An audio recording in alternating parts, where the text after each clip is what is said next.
Good morning everyone, welcome back to my Allotment Diaries. I always say good morning and actually it's the morning when I film it, but it's usually the afternoon when I put these up, so I can see how that can be a little bit confusing. Anyway, my name is Emma, these are my Allotment Diaries. I'd love for you to subscribe to my YouTube channel if you are new to my channel and you like all things to do with gardening, growing your own vegetables and allotment plots. I'm here today, it's a lovely sunny day. I know that we're due quite a lot of rain in the next coming kind of days and weeks, so I wanted to get here and just start to tidy up my plot a little bit. I think it's autumn time now. One of my biggest jobs is going to be tidying it, maintaining it, topping up beds with manure, sort of things like that. So getting straight into it today and sorting out some of my beds which have got some weeds in, basically. That's what we're going to start with.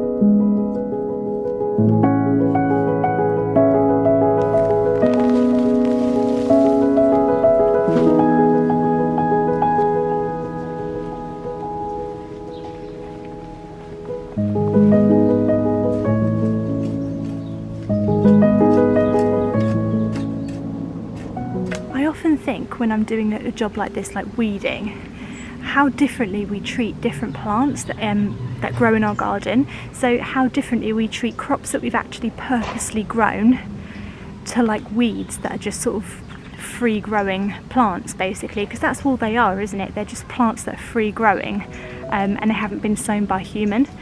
And it always interests me just how differently we look upon those two different plants. Weeds are a menace, they're a pest, they're annoying, and something that we have to get rid of all the time. Whereas like the plants that we grow, we just kind of accept them and we're like, no, you're okay. Another thing that we do is we always treat weeds as being pretty indestructible plants, and we kind of accept them as being these really, really difficult plants to get rid of, and they're real survivalists. Whereas our crops that we sort of grow purposely, we always see them as a little bit vulnerable, a little bit stupid, and like they need a lot of human intervention in order to live. We kind of see them as, if I don't water them, they're going to die. For example, here's a pretty typical weed that appears in my garden all the time. And if I just did that and pulled all the leaves off like that, you might be thinking, and I'd be thinking as well, well, that's just going to grow back because I haven't taken the root out. But now if I went and did that to, say, one of my gladiolis or one of my dahlia plants, if I just sort of pulled all the leaves off of it right down to the ground, I'd be like, that's it, I've killed it, it's gone, it's a goner. But we don't think that about weeds. We think with weeds, we think we've got to get every single tiny bit of root out because that's going to grow back. And it's just really fascinating to me how differently we treat weeds from normal plants. What is a weed anyway, eh? What is a weed? Right, this is definitely looking a bit better now. I've left some of the snapdragons in that are still flowering.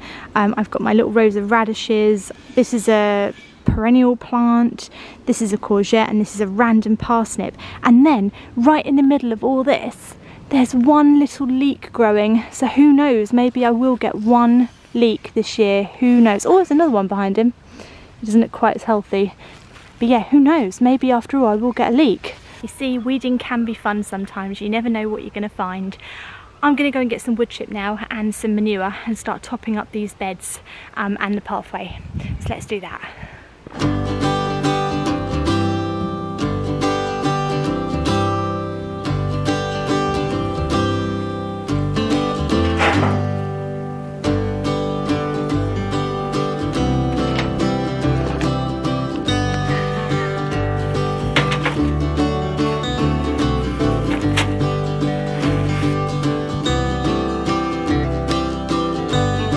Having an allotment plot has taught me anything outside of the realms of actually gardening is that horses poo a lot. There's a lady who brings all of the horse poo. She comes almost every single day with a pile that would like put anyone to shame. Any human, I mean a human couldn't do this. I don't know how many horses she's got, but that's all from today. That's insane, isn't it? Considering all they eat is hay and a few apples. It's unbelievable.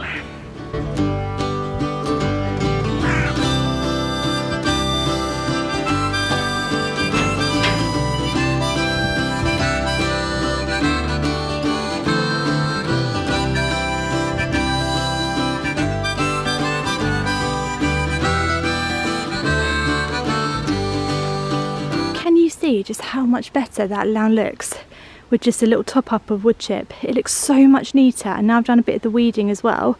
The whole plot just looks better, more manageable, under control.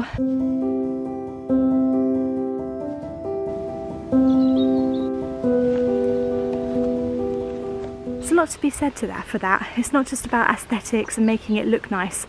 You know, it's a mental thing as well. If I come here and it's all wood chipped over and weeded and stuff, it makes me feel better, makes me feel like I can do more and I feel more productive. So it is important to look after your paths. I do keep going on about it, but it is.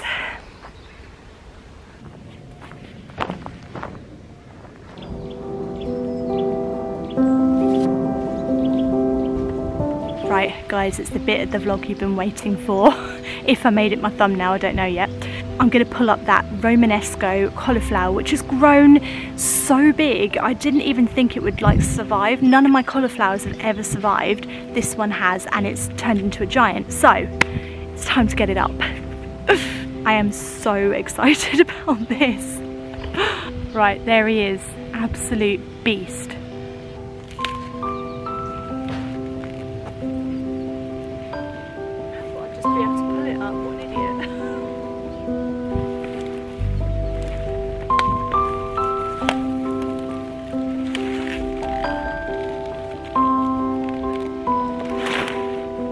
That is heavy. Right, I'm gonna have to get rid of some of the leaves because obviously I can't take it home. Can't take it home like that.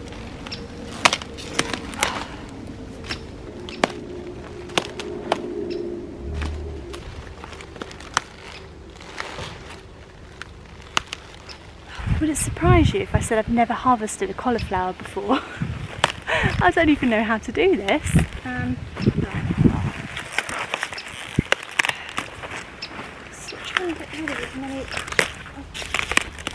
I need to be able to get it in the bag. I can't get it in the bag.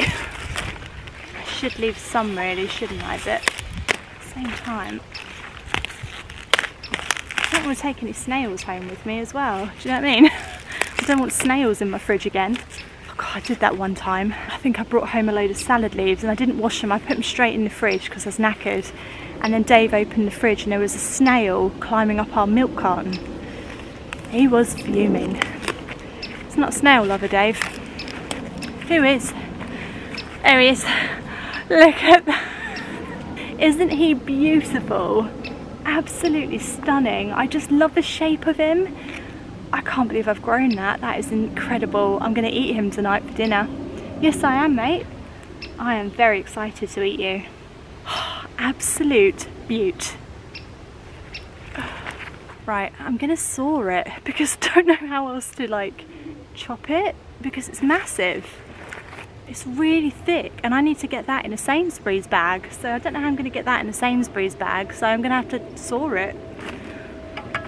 Right, this might be the weirdest thing you've ever seen on this channel, or any channel to be honest. Sawing a cauliflower, but here we go. Oh, that was easy. Oh, if only wood was that easy to saw. There you go. It's a little cauliflower. It's in my bag now.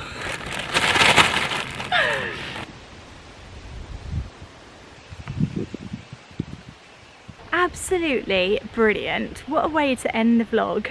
After all that hard work, I now get to take him home. So like I said before, he's a Romanesco cauliflower. Very excited to get stuck into him. I've never eaten one before, but I do love cauliflower. Fingers crossed I like him. Hey, seeing as you got so big. I hope you enjoyed the vlog today. If you did, do subscribe to my YouTube channel. I'll be back next week. See you next week, guys. Bye.